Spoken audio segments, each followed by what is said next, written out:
Today, I want to talk to you about the one plate rule. It's the simple habit for effortless, healthy eating. And why would I suggest such a rule? Well, imagine this. Okay, you're at a buffet holding a large plate. You naturally start filling it up, adding just a little bit at a time, a little bit of this, a little bit of that, until your plate looks full. Now, what if you had a smaller plate? Studies show that you'd be likely to take less food without even thinking about it. So let's dive into why this is, how this means and what it means. I'm losing my mind.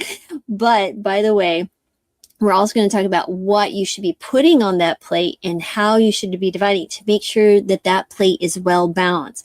Not only portion control, but also some of the other rules to make sure that you're getting pretty much every nutrient that you need. So by the way, my name is Dr. Lori Marvis. I'm a board certified family and lifestyle medicine physician who is licensed in all 50 states. And I've been seeing plant-based patients now for almost 13 years, along with my own journey of being plant-based for 13 years, but a doc for well over 20. So let's dive right in today. So first of all, research has found that larger plates lead to larger portions and increased calorie intake. So while smaller plates naturally reduce how much we eat without feeling deprived. Now this is because our brains use visual cues to determine satisfaction. So when a plate looks full, we assume it's enough food. Now that's where the one plate rule comes in. So instead of tracking calories or maybe restricting certain food groups, this habit-based approach simplifies plant-based eating by using your plate as a natural guide for balance, nutrition, and portion control without effort. So what is the one plate rule? It's super simple. So every meal should fit on one standard size plate. That's around 9 to 10 inches. No second servings, no side bowls, no extra snacks in between, just one wholesome, satisfying plant-based plate. And that provides you all the nourishment your body needs. So why does this rule work? One, it prevents overeating. Your brain registers a plate as full enough, reducing the urge to overeat. Two, it encourages nutritional balance, forces variety, and ensures meals are well-rounded. Three, it eliminates decision fatigue. No calorie counting, just a simple visual rule to follow. And four, it strengthens mindful eating, encourages slower, more intentional meals. So how do you structure your plate for that whole plant-based deliciousness? Well, there's going to be 4 things I want you to focus on. One is half of your plate put non-starchy vegetables. Now these are fiber-rich, nutrient-dense foods that will fill you up with volume and not the excess calories. So think about dark leafy greens like kale, spinach, and Swiss chard.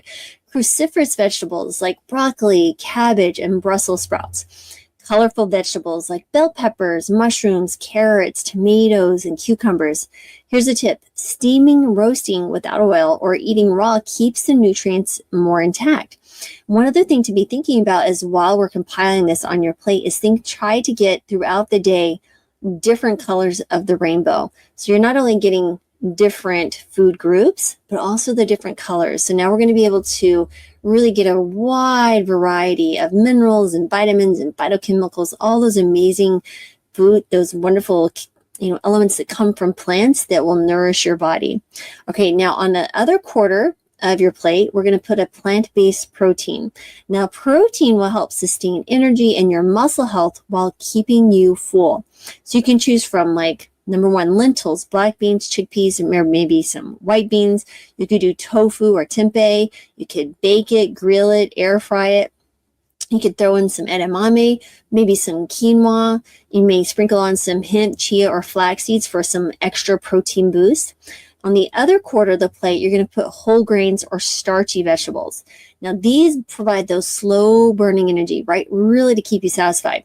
So some great choices include brown rice, quinoa, again, farro, millet, sweet potatoes, yams, butternut squash, whole grain corn, amaranth, sprouted grain bread, those type of things.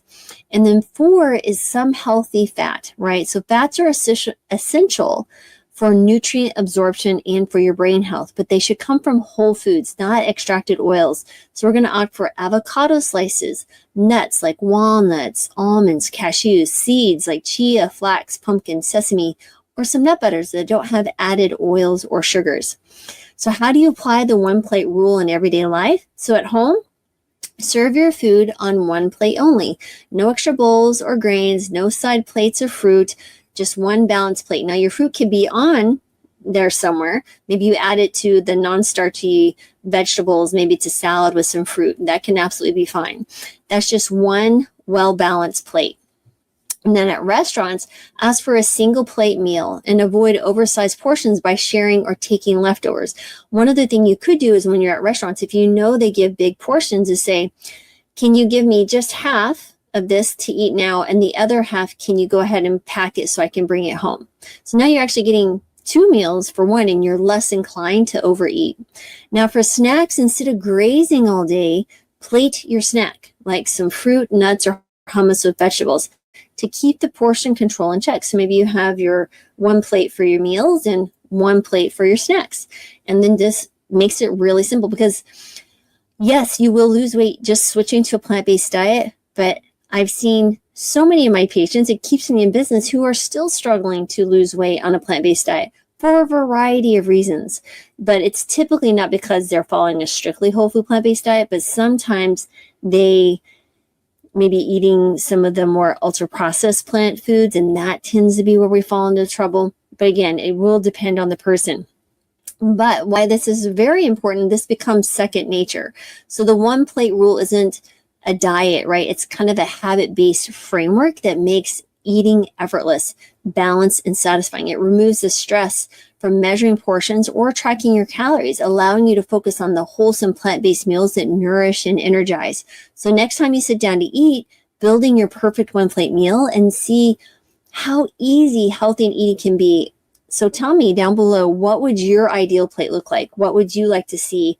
If you had one plate, what would you be putting on it? And if you'd like to learn more information about the plant-based diet, what nutrients you should be looking for, labs, if any, supplements, we have the Plant-Based 101 that Brittany Giroudi and I wrote together.